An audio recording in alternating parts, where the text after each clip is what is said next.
শাস্ত্র বলছে গোমাতার মধ্যে 33 কোটি দেবতা বাস করে। আমরা তো সব দেবতাদের পুজো করতে পারি না, সবাইকে আমরা অর্চনা করতে পারি না। তাহলে সব দেবতাদেরকে যদি এক জায়গায় পুজো করতে হয়, সব দেবতাদেরকে যদি এক জায়গায় পেতে হয়, তাহলে শুধু গোমাতার সেবা করলেই হয়ে যায়।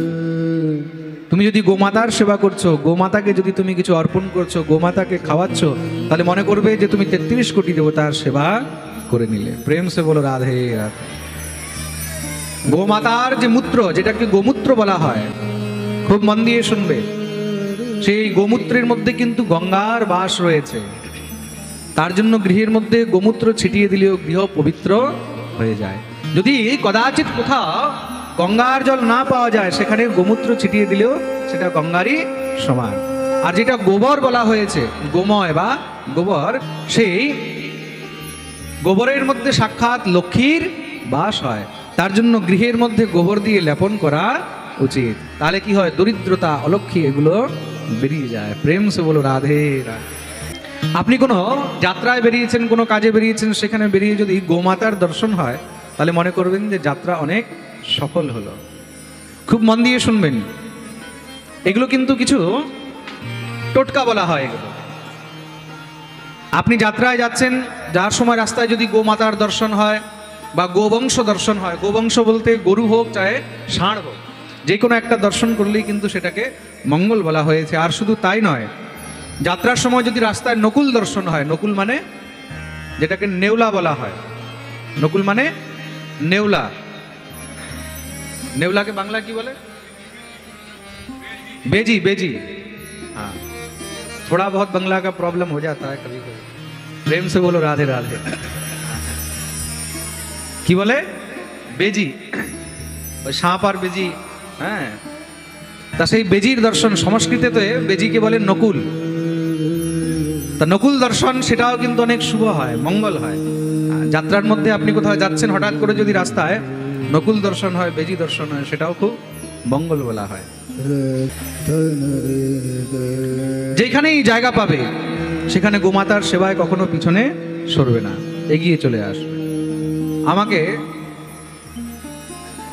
কালকে না পরশুদিন জানি আমাদের রাজু বাবু বলছিল, মহারাজজি আমি বৃন্দাবনে যাব, আর বৃন্দাবনে গিয়ে সেখানে গোদান করে আসবো আপনাকে। কোথায় আছে রাজু? বলছিলে না? আমি বললাম খুব ভালো, উত্তম বিচার। আর রাধারানীর কৃপায় শ্রীধাম বৃন্দাবনে আমাদের যেই ভূমি নেওয়া হয়েছে, যেই জায়গা নেওয়া হয়েছে, সেখানে আশ্রম মন্দিরের সঙ্গে আপনাদের সবার থাকার ব্যবস্থাও এখানে করা হবে, সেখানে গোশালাও করা হবে। এই লকডাউনের জন্য আমরা কাজ শুরু করতে পারিনি। এখন যদি সব কিছু ঠিক থাকে, তাহলে আগামী বছর 2022 থেকেই সেখানে আশ্রমের কাজ, গোশালার কাজ শুরু হয়ে যাবে। তা কেউ যদি গোদান করতে চায় বা গোশালার জন্য ভূমিদান করতে চায় বা গরুদের থাকার জন্য সেই নির্মাণ করতে চায়, তাহলে তাদের জন্য এখন থেকে আমি বলে দিলাম, তারা সেখানে সহযোগ করতে পারবেন। যার যত সামর্থ্য হয়, ইটের ব্যবস্থা, গরুর খাবারের ব্যবস্থা ইত্যাদি, বা আশ্রমের মধ্যে কোনো সহযোগ করতে চান, বর্তমানে আমাদের যে প্রকল্প চলছে নিঃশুল্ক হোমিওপ্যাথিক চিকিৎসালয়, সেটার মধ্যে অনেক ভক্তরা আমার কাছে এসে ঘরের মধ্যে তারা দান করে গেছেন। তাদের জন্য এই ব্যাসপীঠ থেকে অনেক অনেক মঙ্গল কামনা, অনেক অনেক আশীর্বাদ। আপনাদের সহযোগেই এগুলো করা সম্ভব, অন্যথা সম্ভব নয়। আপনারা যেই বইটা নিয়েছেন সাধন ভক্তি অর্চন দীপিকা, সেই বইটার পিছনে আমাদের ট্রাস্টের অ্যাকাউন্ট নম্বর রয়েছে। কেউ যদি অনলাইন সেই ট্রাস্টের মধ্যে জমা করতে চায়, তাহলে আপনারা অনলাইনও জমা করতে পারবেন। অতি শীঘ্রই আমাদের ট্রাস্ট 3 বছর কমপ্লিট করেছে, তার জন্য এখন আমরা ATG 12A অ্যাপ্লাই করেছি। হয়তো যদি রাধা গোবিন্দের কৃপা হয়, এই বছর 12A ATG আমরা পেয়ে যাব। ATG 12A পেয়ে গেলে আপনারা ট্রাস্টের মধ্যে যা ডোনেশন করছেন সেটা ট্যাক্স ফ্রি হয়ে যাবে। যারা ট্যাক্স পে করেন তারা কিন্তু ওইটাকে নিজের ফাইলের মধ্যেও লাগাতে পারবেন। যেহেতু আমাদের অনেক সেবা কার্য হয়, আপনারা ইউটিউবে বা ফেসবুকে যখন দেখবেন, ফলো করবেন, তখন দেখবেন আমাদের অনেক সেবা কার্য হয়। ভান্ডারা, সাধু সেবা, বৈষ্ণব সেবা, গরিবদেরকে কম্বল বিতরণ, শীতের সময় স্কুলের বাচ্চাদের জন্য প্রোগ্রাম থেকে নিয়ে, তারপরে নিঃশুল্ক হোমিওপ্যাথিক চিকিৎসালয় থেকে নিয়ে, এগুলো অনেক প্রকল্প অলরেডি চলছে। করোনার মধ্যে আমাদের ট্রাস্টের দ্বারা অনেক গরিবদেরকে খাদ্য সামগ্রী ইত্যাদি অনেক কিছু দেওয়া হয়েছে, যার জন্য আমরা এখন 12-এ এটিজি অ্যাপ্লাই করতে পেরেছি। আর গভর্নমেন্ট আমাদেরকে খুব সুন্দর ওইটার মধ্যে সহযোগও করছে। তা আপনারা ওইটার মধ্যে যদি কেউ লাইফ টাইম মেম্বার হতে চান, আমাদের ট্রাস্টের সঙ্গে জড়িত হতে চান, আমাদের ট্রাস্টের নাম হলো শ্রী ভাগবত ভক্তি ট্রাস্ট। কেউ যদি লাইফ টাইম মেম্বার হতে চায় বা কেউ যদি ট্রাস্টের সঙ্গে আজীবন জড়িত হতে চায়, সেও হতে পারে। খুব মন দিয়ে শুনবেন। কিন্তু লাইফ টাইম মেম্বার হওয়ার জন্য সেখানে বহুত অল্প একটি রাশি 21,000 টাকা প্রতি ব্যক্তি রাখা হয়েছে। সেই ট্রাস্টের মধ্যে যেই কোনো প্রকল্পে লাইফ টাইম মেম্বার হতে পারে। হোমিওপ্যাথিক চিকিৎসালয় হোক, গোশালা হোক, বা যে কোনো জিনিসের নিমিত্তে সে লাইফ টাইম মেম্বার হতে পারে। তা তাদের জন্য আমি ভালো করে এটা বুঝিয়ে বলে দিলাম। প্রেম সে বলো রাধে রাধে। আর বাকি অনেক ভক্তরা তো এখন থেকেই তৈরি হয়ে গেছে। মহারাজজি আষাঢ় মাসে আপনি যে বলেছেন গুরু পূর্ণিমায় বৃন্দাবনে অনুষ্ঠান করবেন, আমরাও যাব। আচ্ছা, কে কে বৃন্দাবনে অনুষ্ঠানে যাবে একটু হাত উপরে করতে দেখি। বাহ, অনেকের ইচ্ছা আছে। লক্ষণবাবুকে সব সঙ্গে করে নিয়ে যেতে হবে। কিন্তু এখানে প্রচুর শিষ্যরাও বসে আছে, তারা তো যাবেই। বাকি সমস্ত ভক্তদেরকেও আমি নিমন্ত্রণ করছি। খুব সুন্দর করে আমরা এখন অনুষ্ঠান করব। কালিয়াচক, বালিয়াডাঙ্গা, কালিকাপুর, আমাদের রাজনগর, অত্র অঞ্চল যত ভক্তরা আছে, যারা যারা যাবেন তারাও কিন্তু সে সময় আসতে পারেন। গুরু পূর্ণিমার সময় আমাদের অনুষ্ঠানটা হবে, এটা একদম ফিক্স। বলিয়ে ভাগবত ভগবান কি। তার জন্য গোমাতার সেবা অবশ্যই করা উচিত। গো সেবা যত পারবে তত করবে। গরুকে একটা রুটি খাওয়ালেও 33 কোটি দেবতাকে খাওয়ানো হয়ে যায়। আগেকার দিনে তো প্রত্যেক ঘরে ঘরে গোমাতা থাকতো, গরু থাকতো, তা গো সেবাও হতো। আজকাল তো গরু রাখার কারোর কাছে জায়গাও নেই। জায়গা থাকলে এখন মানুষের কাছে সময় নেই। সময় থাকলে কারোর শরীর ভালো নেই, গো সেবা করতে পারে না, তাই তো? যেখানে গো সেবা হয় সেখানেই যতটুকু পারবে ততটুকু সহযোগ অবশ্য করবে। আগেকার দিনে মানুষ গরুর সঙ্গে থাকতো, খুব মন দিয়ে শুনবে। তার জন্য মানুষের স্বভাবও গরুর মতন হতো। আচ্ছা দেখো, গরু রাখার মানুষের কাছে জায়গা নেই, কিন্তু কুকুর রাখার সবার কাছে জায়গা আছে। আর কুকুর রাখার মানে ঘরের মধ্যে বিছানার মধ্যে কুকুর নিয়ে ঘুমাচ্ছে। ছি ছি ছি, কত বড় অপরাধ। গরু থাকলে সেই গরুর গোবর তো তাও উঠাবার ইচ্ছা হয়, গরুর গোবর নিয়ে ঘরের মধ্যে লেপন করতে পারবে, হাত দিয়ে তুলতে পারবে। কুকুর যদি করে তাহলে ওটা কোথায় লেপবে? পারবে? প্রেম সে বলো রাধে রাধে। বিচার করে দেখো তাহলে কোনটা শ্রেষ্ঠ, গরু পালন করা না কুকুর পালন করা? কুকুর রাখলে কোনো দোষ নেই, কুকুর রাখা যায়, কিন্তু কুকুরের স্থান কোথায়? কুকুরের স্থান হলো ঘরের বাইরে। শাস্ত্র বলছে যদি বিছানার মধ্যে কুকুর উঠে সেই বিছানায় ঘুমালে কি হয়? বলছে আস্তে আস্তে তখন সে মহারোগী হয়ে যায়, শরীরের মধ্যে অনেক প্রকারের রোগ প্রবেশ করে যায়। তার জন্য বিছানায় কখনো কুকুর যেন না উঠে। কুকুরের ঝুটা বা কুকুরের সঙ্গে বসে কখনো খেতে নেই। কুকুরকে ঝুটা খাওয়ানো ভালো, কিন্তু গোমাতাকে কখনো ঝুটা খাওয়াতে নেই। নিজের ঝুটা, নিজের উচ্ছিষ্ট গোমাতাকে কখনো দিতে নেই।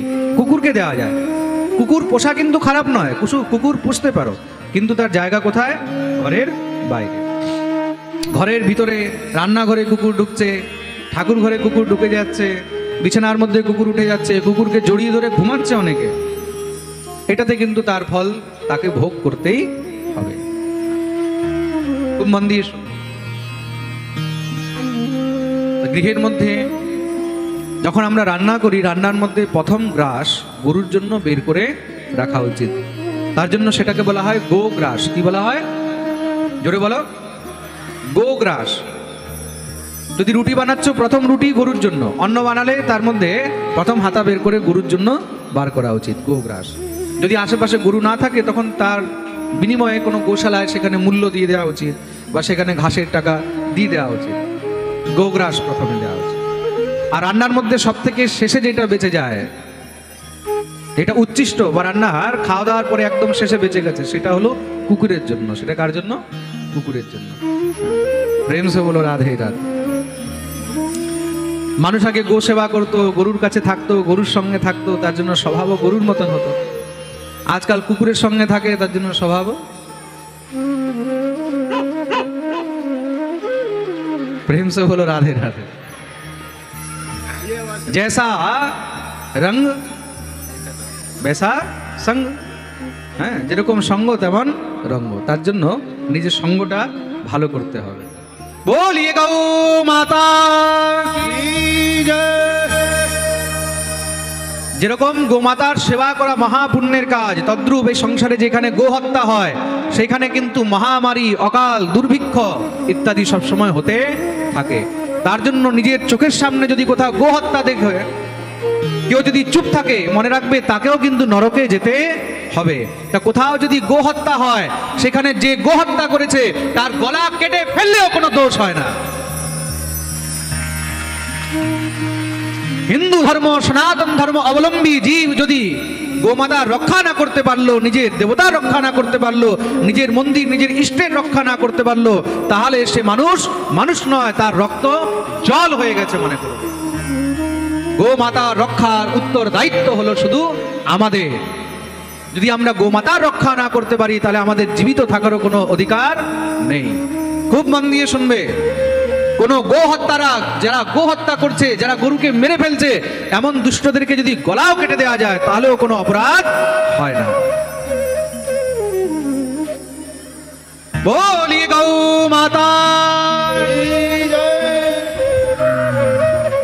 গাবো বিশ্বস্য মাতরঃ। শ্রী অক্রূরজি মহারাজ গোমাতার দর্শন করে ভিতরে প্রবিষ্ট হলেন। নন্দ বাবা অক্রূরকে দেখে যখনই সামনে দৌড়ে গেছেন, অক্রূর হৃদয়ে জড়িয়ে ধরলেন। নন্দ বাবা জিজ্ঞাসা করছেন, হে অক্রূর, আজ হঠাৎ করে এখানে আসা হয়েছে? শ্রী অক্রূরজি মহারাজ বলছেন, অনেক দিন পরে তোমাদের কথা মনে পড়েছে তো তাই এসেছি। সুন্দর করে ঘরে নিয়ে গেলেন, সুন্দর আসন দিয়ে বসিয়েছেন। মা যশোমতী এসেছে জল নিয়ে, কৃষ্ণ বলরাম এসেছে। কৃষ্ণ বলরামের দিকে তাকিয়ে অক্রূর একদম মোহিত হয়ে গেল। যেমন শুনেছি তার থেকেও আরো অনেক সুন্দর কৃষ্ণ বলরাম। মনে মনে ভাবছিলেন কৃষ্ণ বলরামকে দেখে কি বলবো, কি কৃষ্ণ বলরামকে দেখে অর্জুনের হয়ে সেই অক্রূরের মুখ থেকে কোনো শব্দই বেরোচ্ছে না। ভগবান এসে অক্রূরকে প্রণাম করলেন, কাকা প্রণাম। শ্রী অক্রূরজি মহারাজ কৃষ্ণ বলরামকে বুকে জড়িয়ে ধরেছেন। চোখের থেকে ঝরঝর করে জল পড়ছে অক্রূরের। কেন? এই সুন্দর সুকুমাল এই দুটি বাচ্চাকে আমি সেই মথুরায় নিয়ে যাব আর কংস তাদেরকে মেরে ফেলবে। অক্রূর মনে মনে ভাবছেন, কি করে আমি বলবো এদেরকে যে নিয়ে যেতে হবে। খুব সুন্দর চর্চা চলতে চলতে নন্দ বাবা জিজ্ঞাসা করলেন, অক্রূর আচ্ছা সত্যি করে বলো তো আসার প্রয়োজনটা কি? রাজার দূত বা রাজ সেবক অকারণে কখনো কিন্তু কোথাও যায় না। রাজার সেবক, রাজার দূত এসেছে, নিশ্চয়ই কোনো না কোনো কারণ রয়েছে। শ্রী অক্রূরজি মহারাজ বলছেন, নন্দরায় তুমি ঠিকই বলেছ। ভোজরাজ কংসের আদেশ হয়েছে কৃষ্ণ বলরামকে মথুরায় নিয়ে যেতে হবে। আমি তাদেরকে নিতে এসেছি। সঙ্গে সঙ্গে নন্দ বাবা উঠে দাঁড়িয়ে গেলেন। কেন কৃষ্ণ বলরামকে হঠাৎ করে মথুরায় যাওয়ার প্রয়োজন কেন হলো? অক্রূর বলছেন, সেখানে তাদেরকে পুরস্কার দেওয়া হবে। মা যশোমতী বলছে, না না, আমার কানাই বলাই কি কোনো পুরস্কারের প্রয়োজন নেই, কোনো কিছুর দরকার নেই। অক্রূর বোঝালেন, দেখো তারা অনেক অসুরদেরকে মেরে ব্রজবাসীদের রক্ষা করেছে, তো তাই সেখানে মথুরায় তাদের সম্মান করা হবে। নন্দ যশোদা বারবার যখন মানা করলেন তখন অক্রূর আর না থাকতে পেরে বললেন, যাদেরকে তুমি নিজের পুত্র পুত্র পুত্র পুত্র বলছো, আসলে তো এরা তোমাদের সন্তান তো নয়। যশোমতী বলছে, আমি জানি বলরাম আমার পুত্র নয়, কিন্তু কৃষ্ণ তো আমার পুত্র। অক্রূর বলছে, না না, এই কৃষ্ণ তোমার পুত্র নয়। তাহলে দেবর্ষি নারদ এসে সাক্ষাৎ কংসকে বলে গেছেন, এই কৃষ্ণ হলো স্বয়ং দেবকী নন্দন, এ হলো দেবকীর পুত্র, বসুদেবের পুত্র। শুনেই তো মা যশোমতী একদম চিৎকার করে বেহোশ হয়ে গেলেন, মূর্ছিত হয়ে গেলেন। কৃষ্ণ বলরাম সঙ্গে সঙ্গে দৌড়ে গিয়ে জল এনে যখনই মায়ের উপরে ছিটা দিয়েছেন, হোশ আসতেই মা বুকে জড়িয়ে ধরে কাঁদছে, কানাই দেখ দেখ অক্রূর কি বলছে, আমি নাকি তোর মা নয়? ভগবান বলছে, না না মা, কাকা জানে না। সবার মনের এই ভুল ভ্রান্তি আমাদেরকে দূর করতেই হবে, তার জন্য আমাদেরকে মথুরা যেতেই হবে। সব ব্রজবাসীরা দৌড়ে এসেছে, যখন শুনছে যে কৃষ্ণ বলরামকে কেউ নিতে এসেছে, ভিড় লেগে গেল। সবাই বলছে, তাহলে আমরাও যাব। অক্রূর বললেন, ঠিক আছে সবাই চলো। সেই রাত্রি ব্যতীত হলো, সকালে কৃষ্ণ বলরাম যমুনায় স্নান করে অক্রূর ইত্যাদিকে নিয়ে বাল্যভোগ করে অক্রূর কৃষ্ণ বলরামকে নিয়ে রথে বসিয়েছেন, এদিকে সব ব্রজবাসীরা নন্দ বাবাকে নিয়ে গরুর গাড়ি ইত্যাদি সব সাজাচ্ছে, তারাও পিছনে পিছনে যাবে। অক্রূর নিয়ে চললেন রাস্তায়, কি দেখছেন সমস্ত গোপীগণ রাস্তায় পড়ে রয়েছে। অক্রূর হাত জোড় করে বলছেন, তোমরা সরে যাও, নইলে আমরা যাবো কি করে। গোপীগণ অক্রূরকে বললেন, হে অক্রূর, তোমার নাম অক্রূরকে রেখেছে, তোমার নাম তো ক্রূর রাখা উচিত। अहो विधातस्तवन क्वचित् दया संयोज्य मैत्र्या प्रणयेन देहिनः ताश्चाकृतार्थान् वियुनंश्य पार्थकं विक्रीडितं तेर्भकचेष्टितं यथा। हे विधाता, তোমার কি দয়া নেই? আমাদের প্রাণ গোবিন্দ আমাদের থেকে যদি দূরে চলে যায়, আমরা থাকবো কি করে? অক্রূর, সেই গোবিন্দকে না দেখলে তো আমরা এক মিনিটও থাকতে পারি না, তার বিরহে আমাদের প্রাণ বেরিয়ে যায়, তার আগে তুমি রথ আমাদের বুকের উপর দিয়ে নিয়ে চলে যাও। গোবিন্দের বিরহে মরার থেকে ভালো গোবিন্দকে দর্শন করে আমরা নিজের দেহ ত্যাগ করি। অক্রূর একদম নিরুত্তর হয়ে গেলেন। কৃষ্ণ বলরামের দিকে তাকিয়েছেন। ভগবান শ্রীকৃষ্ণ রথ থেকে নিচে নেমে সমস্ত গোপীদেরকে উঠিয়ে হৃদয়ে জড়িয়ে ধরলেন। দেখো, 2 দিনেরই তো কথা, আজকে যাচ্ছি, কালকে ধনুষযজ্ঞ হবে, পরশুদিন ফিরে চলে আসবো, পরস্বাগমনম। সবাইকে বুঝিয়েছেন। শ্রী রাধারানী শ্যামসুন্দরকে বলছে, কানাই তুমি আসবে তো? শ্যাম বলছে, হ্যাঁ প্রিয়াজি, বাস আমি তো 2 দিনের জন্যই যাচ্ছি, আজকে সেখানে গিয়ে পৌঁছাবো, কালকে ধনুষযজ্ঞ হবে, পরশুদিনই ফিরে চলে আসবো। বৃন্দাবনম পরিত্যজ্য পাদমেকম ন গচ্ছতি। আমি বৃন্দাবন পরিত্যাগ করে এক পাও বাইরে যাই না, আমি বাইরে থাকতে পারবো না। ভগবান যেতে যেতে শ্রী রাধারানীকে নিজের কাঁধের মধ্যে যে একটা কালো উত্তরীয় ছিল, সেই কালো উত্তরীয়টা শ্রী রাধারানীর কাঁধে যখনই দিয়েছেন, রাধারানী ঝরঝর করে কাঁদতে লেগে গেছে। ভগবান দিয়ে রথের উপরে উঠে বসলেন। অক্রূর রথ নিয়ে যাচ্ছে, শ্রী রাধারানী গোবিন্দের দিকে তাকিয়ে রয়েছে, গোবিন্দ একবারও পিছনের দিকে ফিরে তাকাচ্ছেন না। শ্রী রাধারানী বুঝে গেলেন শ্যামার ফিরে আস। গোবিন্দ তাকাচ্ছেন না কেন? শ্যাম জানে যদি একবার আমি পিছনের দিকে ফিরে তাকাই, তাহলে আর আমি মথুরা যেতে পারব না। দেখতে দেখতে সেই রথ একদম চোখের থেকে ওঝল হয়ে গেল, আর দেখা যাচ্ছে না। অক্রূরের মনে খুব ভয় হচ্ছে, এত সুন্দর সুকোমল এই 2টি বাচ্চাকে নিয়ে যাচ্ছি। যে সময় ভগবান বৃন্দাবন পরিত্যাগ করেছেন, ভগবানের বয়স মাত্র 11 বৎসর 56 দিন। ভগবান দেখলেন অক্রূরের মনে যদি ভয় থাকে, তাহলে আমার প্রতি বিশ্বাস হবে না। যেখানে ভয় হয় সেখানে বিশ্বাস হয় না, আর যেখানে বিশ্বাস থাকে সেখানে ভয় হয় না। ভক্তের মনে যদি ভয় হয়, তাহলে তো বিশ্বাস উৎপন্ন হবে না। ভগবান এমন লীলা করলেন, অক্রূর ত্রিসন্ধ্যা করেন, 3 সময় স্নান করে সন্ধ্যা বন্দন ইত্যাদি করিয়া থাকেন। মধ্যাহ্নকালে যমুনার তটে রথ দাঁড় করিয়ে সেখানে যখনই যমুনায় স্নান করতে গেছেন, যমুনায় ডুব দিতেই সেখানে দেখছেন কি, সহস্র শিরসম দেবম সহস্রাভরণমলিনম। সেই দিব্য হাজার হাজার মস্তকধারী শেষের শয্যার উপরে গোবিন্দ বসে রয়েছেন। এই কি, আমি তো রথে বসিয়ে এসেছি গোবিন্দকে, জলের ভিতরে কি করে আসলো? আবার উঠে দেখছে সেই রথের মধ্যেই রয়েছে, আবার ডুব দিয়ে দেখছে সেই জলের মধ্যে। বুঝে গেলেন যে আমি ছোট বাচ্চা নয়, আমি আজকে সাক্ষাৎ কংসের কাল সঙ্গে নিয়ে যাচ্ছি। দৌড়ে গিয়ে চরণে পড়ে গেলেন, দিব্য ভগবানের স্তুতি করেছেন। ভগবান বলছেন, কাকার ভয় লাগছে না তো? বলে, না, আর ভয় লাগছে না। কেন? বুঝে গেছি আমি নিজের সঙ্গে ছোট বাচ্চা নয়, স্বয়ং অনন্ত কোটি ব্রহ্মাণ্ডের নায়ককে নিয়ে যাচ্ছে। মথুরায় গিয়ে উপস্থিত হলেন। ভগবান রাত্রি মথুরায় বিশ্রাম করেছেন, পিছনে সব রাখাল বালকরা নন্দ বাবাকে নিয়ে এসে উপস্থিত হলেন। ভগবান বিশ্রাম করেছেন, সেই স্থানের নাম হলো বিশ্রাম ঘাট। সকাল হতেই যমুনা স্নান করে ভগবান রাখাল বালকদেরকে নিয়ে মথুরা নগর দর্শন করতে বেরিয়েছেন। নগরে বেরোতেই যত মথুরা নগরবাসীরা ছিল, সব নিজের নিজের ঘর থেকে বাইরে বেরিয়ে গেছে। চারদিকে ভিড় লেগে গেছে কৃষ্ণ বলরামকে দেখার জন্য। কেন? সবাই চায় যেন একবার নয়ন ভরে কৃষ্ণ বলরামকে দেখে নি, না জানে কখন কোন রাস্তা দিয়ে যাবে, কোন গলি দিয়ে যাবে। চারদিকে ভিড় দেখে রাখাল বালকরা বলছে, কানাই দেখ দেখ দেখ, আমাদের কেন খুব লজ্জা লাগছে। কেন? দেখ সবাই শুধু আমাদের দিকেই তাকিয়ে রয়েছে, মনে হয় দেখতে খুব খারাপ লাগছে। এরা সব মথুরা শহরের লোক, তো খুব সুন্দর সুন্দর কাপড় পরে রয়েছে, আর আমরা গ্রামের গোয়ালা, সেই গরু চড়ায় নোংরা টোংরা কাপড়। কানাই শুনেছি কি কংস তোর মামা, তা তোর মামার বাড়িতে এসেছি, মামার বাড়িতে তো ভাগ্নের একটু আবদার থাকে, তা যদি আমাদের জন্য কিছু সুন্দর কাপড়ের ব্যবস্থা করে দিতিস তাহলে খুব ভালো হতো। কানাই বলছেন ঠিক আছে চলো দেখা হোক। একটু এগিয়ে গিয়ে সেখানে ধোবিঘাট দেখলেন, সেই ধোবিঘাটে খুব সুন্দর সুন্দর কাপড় ছড়ানো রয়েছে। সেই ধোবিদের মধ্যে যে মেন ধোবি রজক, তার কাছে গিয়ে ভগবান হাত জোড় করে বললেন, মামাজি প্রণাম। দেখুন মামা বাড়িতে কিন্তু সবাইকে মামা বলা যায়, প্রেম সে বলো রাধে রাধে বলা যায় কি না? সেই ধোবি একদম ঘুরে তাকাচ্ছে, আবার ভাগ্না কোথা থেকে আসলো, কে তুমি? ভগবান বলছেন, আমি নন্দনন্দন যশোদানন্দন কৃষ্ণ, ভোজরাজ কংস আমার মামা হল। কি চাও?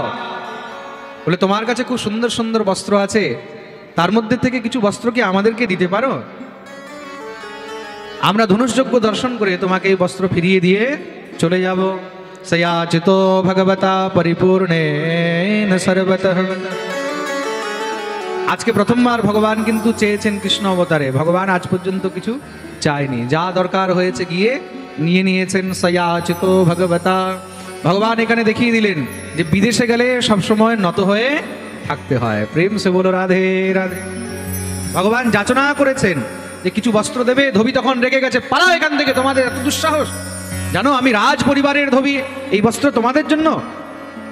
ভগবান বললেন, ভাই তুমি রাখছো কেন, আমি তো খুব সুন্দর করে তোমাকে বলেছি। সঙ্গে সঙ্গে মুগুর উঠিয়েছে। আচ্ছা দেখাবো এখনই।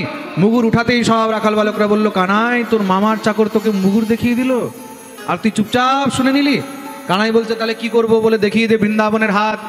ভগবান বলছে আমরা বিদেশে আছি, এসব দেখানো উচিত নয়। রাখাল বালকরা বলছে, কানাই তুই তো দে, আমরা পিছনে আছি। ভগবানও এমন কুপিত হয়ে গেলেন। ভগবান আবার বললেন, ভাই দেবে কি? যখনই আবার সে তেড়ে এসেছে, সঙ্গে সঙ্গে ভগবান মেরেছেন জোরে এক থাপ্পড় মারতেই মাথা একদম খসে আলাদা তার গোবিন্দায় নমো নমঃ। एवं विकथमानस्य कुपितो देवकी सुतः रजकस्य कराग्रेण शिरः कायादपातयन्। देखेই তো বাকি ধোবিরা সব পালাতে লেগেছে। আরে ভাগো ভাগো ভাগো, ये वही नंद का छोरा है, সেই নন্দের ছেলে যে বড় বড় অসুরদেরকে মেরেছে। সব কাপড় চোপড় ছেড়ে পালিয়ে গেলেন। ভগবান রাখাল বালকদেরকে বললেন, যাকে যেটা পছন্দ হয় নিয়ে নাও, পরে নাও। পরীক্ষিত বলছেন, ভগবানের এমন রাগ, এক থাপ্পড়ে একদম মাথা আলাদা। শ্রী শুকদেব প্রভু বলছেন, এটা এক জন্মের রাগ নয়, এটা দুই জন্মের রাগ।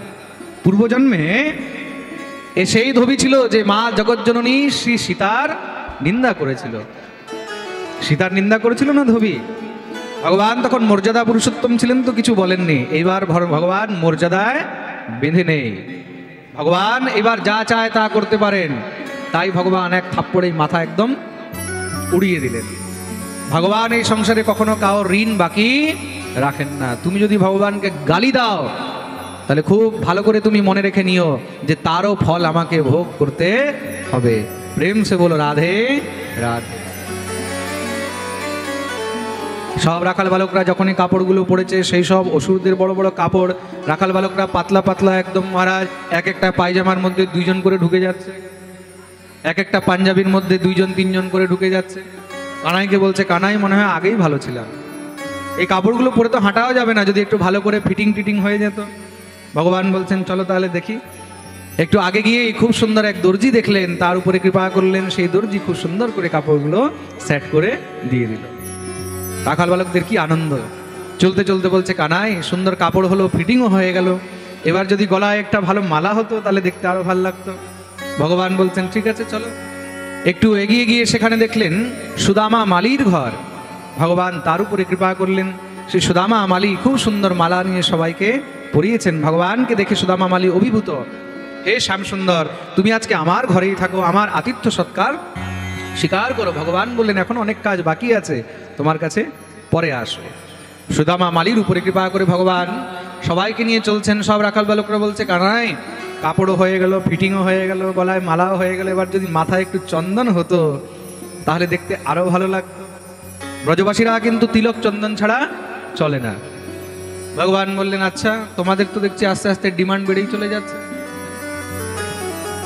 বাংলা একটা কথা আছে না, বলে আসতে দিলে বসতে চায়, বসতে দিলে খেতে চায়, আর খেতে দিলে শুতে চায়। ভগবান দেখছে আস্তে আস্তে ডিমান্ড বেড়েই যাচ্ছে। ঠিক আছে, না না কানাই, আমরা তো এমনিই বললাম যদি হয়ে যায়। ভগবান বলছে এমনিই বললাম। আচ্ছা বলার মানে কি? তার মানে যেন হয়েই যায়। ভগবান বলছেন ঠিক আছে দেখি। একটু আগে গিয়ে সেখানে দেখছেন 3 জায়গা থেকে টেড়ি কুবড়ি সেই কুবজা মলয়ধর চন্দন ঘষে নিয়ে যাচ্ছে। চন্দনের সুগন্ধ পেয়ে ভগবান সঙ্গে সঙ্গে দৌড়ে তার কাছে গিয়ে বলেন, ও সুন্দরী। কুবজা তো একদম রেগে গেছে, আমাকে সুন্দরী বলছে এমন কে? মনে হলো যে ভালো করে একে এবার দেব বলে যখনই শ্যাম সুন্দরীর মুখের দিকে তাকিয়েছে দেখে একদম সমস্ত রাগ ঠান্ডা হয়ে গেছে। গোবিন্দের সেই মুখখানা দেখলেই সমস্ত সব রাগ দ্বেষ সব শেষ হয়ে যায়। কুবজা বললেন, আচ্ছা একটা কথা বলো, সবাই আমাকে কুবজা বলে, কুবড়ি বলে, আর তুমি আমাকে সুন্দরী বলছো, আমার কি উপহাস করছো? ভগবান বললেন, না না দেবী, এই সংসারের মানুষ উপরের সৌন্দর্যতা দেখে আর আমি ভিতরের সৌন্দর্যতা দেখি। তোমার মনটা খুব সুন্দর। কুবজা বলছে, আচ্ছা এত তাড়াতাড়ি আমার মনটাও তুমি দেখে নিলে? বলে মন দেখতে আমাকে বেশি সময় লাগে না। কুবজা বললেন, আচ্ছা এত মিষ্টি মিষ্টি কথা বলছো, কারণটা কি বলো তো? ভগবান বলছেন, তোমার কাছে মনে হয় খুব সুন্দর চন্দন রাখা আছে। কুবজা বলছে, হ্যাঁ রাখা আছে। এটা কার জন্য? কুবজা বলছে, দাস্যস্মহং সুন্দর কংস সম্মতাম ত্রিবক্র নামায়নুলেপকর্মণি মদ্ভাবিতম ভোজপতে রতি প্রিয়ম বিনা যুবাম কোন্যতমস্তদর্হতি। আমি হলাম কংসের রাজদাসী, আমার নাম হলো সৈরন্ধ্রী। ভোজরাজ কংস আমার হাতের ঘষা চন্দন ছাড়া অন্য কারোর হাতের চন্দন করেন না। ভগবান বললেন, এই চন্দন একটু আমরা পাবো কি? কুবজা বলছে, শ্যাম সুন্দর, তোমার থেকে উত্তম আর কোনো দ্বিতীয় পাত্র আমি দেখতে পাচ্ছি না। এই চন্দন তোমার মাথায় দিলে তো আমার চন্দনও ধন্য হয়ে যাবে। ভগবান মাথাটা যখনই নিচের দিকে ঝুঁকিয়েছেন সঙ্গে সঙ্গে চন্দন লাগিয়ে দিলেন। বাকি সব রাখাল বালকরা প্রসাদী চন্দন লাগিয়েছে। ভগবান কুবজাকে বললেন, একটু চোখটা বন্ধ করো তো। কুবজা চোখ বন্ধ করতেই নিজের চরণ দিয়ে তার পাগুলোকে চাপিয়ে ধরলেন। কুবজার পাগুলোকে নিজের চরণ দিয়ে চেপেছেন, আর এখানে এই চিনুটা ধরে জোরে যখনই টান দিয়েছে, টান দিতেই 3 জায়গা থেকে সেই টেড়ি একদম কট কট কট একদম সোজা হয়ে। বলিয়ে ভক্তবৎসল ভগবান কি।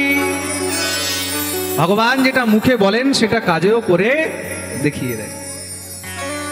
কুবজা যখনই নিজেকে দেখেছে আর বিশ্বাস হচ্ছে না, এই কি সুন্দরী বলেছে, সুন্দরী করেও দেখিয়ে দিয়েছে। কুবজা গোবিন্দের হাত ধরে টানছে। শ্যাম সুন্দর বলছে, এই কি করছো? বলে তোমাকে এখন আমার ঘরে যেতে হবে। কানাই বলছে, কেন? বলে তোমার সঙ্গে আমার প্রেম হয়ে গেছে। ভগবান বলছে, এখন অনেক কাজ বাকি আছে। বলে না না, তোমাকে আমার ঘরে চলতেই হবে। मैंने बांध लिया, मैंने बांध लिया, मैंने बांध लिया प्रेम वाला कंगना, मैंने बांध लिया प्रेम वाला कंगना। आओ आओ हरि आओ मेरे अंगना, आओ आओ हरि आओ मेरे अंगना। मैंने बांध लिया, मैंने बांध लिया, मैंने बांध लिया, मैंने बांध लिया। देखिए, कुबजा ने तो गोविंद से प्रेम वाला कंगना बांध लिया है। आप में से कौन कौन बांधना चाहता है? जरा हाथ ऊपर करो। किस किस को गोविंद से प्रेम वाला कंगना बांधना है? पक्का? पक्का ना? ओ मैंने बांध लिया, ओ मैंने बांध लिया, मैंने बांध लिया, मैंने बांध लिया, मैंने बांध लिया प्रेम वाला कंगना, मैंने बांध लिया प्रेम वाला कंगना। आओ आओ हरि आओ मेरे अंगना, आओ आओ हरि आओ मेरे अंगना। इत्यादि सेवा करते हुए जय हो।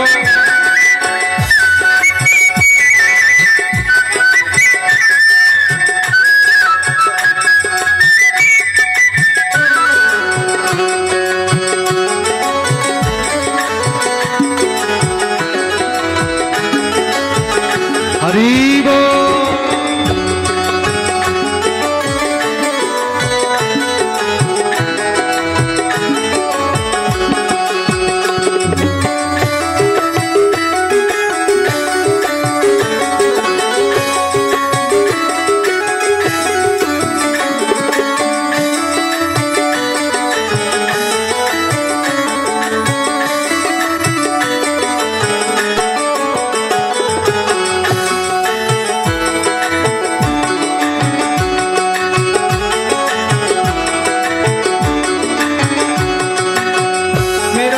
पापी पाप करना ही छोड़ दे, मेरा मन पापी पाप करना ही छोड़ दे, मेरा मन पापी पाप करना ही छोड़ दे, मेरा मन पापी पाप करना ही छोड़ दे, दुनिया से नाता तोड़ तेरे संग जोड़ दे, दुनिया से नाता तोड़ तेरे संग जोड़ दे, दुनिया से नाता तोड़ तेरे संग जोड़ दे, दुनिया से नाता तोड़ तेरे संग जोड़ दे।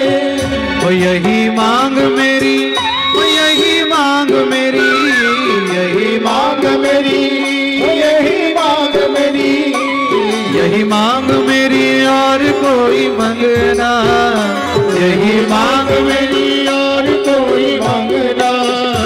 आओ आओ हरि आओ मेरे अंगना, आओ आओ हरि आओ मेरे अंगना।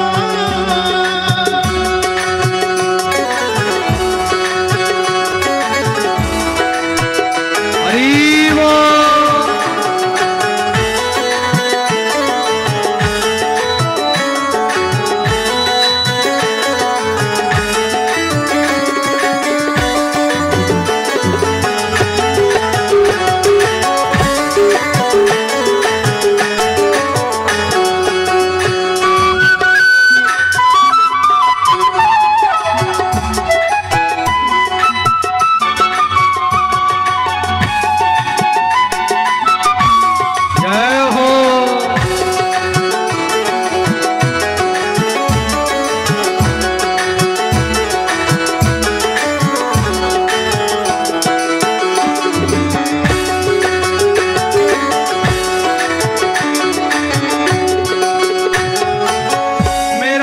पापी प्रभु पावन तू कर दे, मेरा मन पापी प्रभु पावन तू कर दे, मेरा मन पापी प्रभु पावन तू कर दे, मेरा मन पापी प्रभु पावन तू कर दे, मेरा तेरा नाता जोड़े ऐसा मुझे बर दे, मेरा तेरा नाता जोड़े ऐसा मुझे बर दे, ओ तेरे रंग ऊपर, ओ तेरे रंग ऊपर, तेरे रंग ऊपर, तेरे रंग ऊपर, तेरे रंग ऊपर, हो तेरे रंग ऊपर, तेरे रंग ऊपर, तेरे रंग ऊपर, तेरे रंग ऊपर चढ़े कोई रंग ना, तेरे रंग ऊपर चढ़े कोई रंग ना। आओ आओ हरि आओ मेरे अंगना, आओ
प्रभु तुझको मनाओ, तेरा गुण गाओ प्रभु तुझको मनाए, तेरा गुण गाऊं प्रभु तुझको मनाओ, तेरा गुण गाओ प्रभु तुझको मनाओ।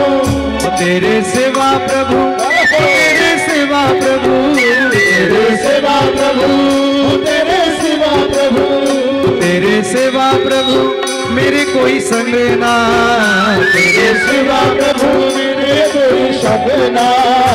आओ आओ हरि आओ मेरे अंगना, आओ आओ हरि आओ मोरे अंगना। मैंने बांध लिया, मैंने बांध लिया, मैंने बांध लिया, मैंने बांध लिया, मैंने बांध लिया प्रेम वाला कंगना, मैंने बांध लिया प्रेम वाला कंगना। आओ आओ हरि आओ मेरे अंगना, आओ आओ हरि आओ मोरे अंगना। आओ आओ हरि आओ मेरे अंगना, आओ आओ हरि आओ मेरे अंगना। आओ आओ हरि आओ मेरे अंगना, आओ आओ हरि आओ मेरे अंगना। आओ हरि आओ मेरे अंगना, आओ हरि आओ मोरे अंगना। आओ हरि आओ मेरे अंगना।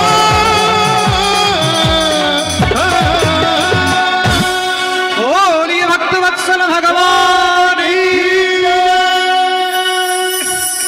मैंने बांध लिया, ओ मैंने बांध लिया, ओ मैंने बांध लिया प्रेम वाला कंगना। किस किस ने बांध लिया?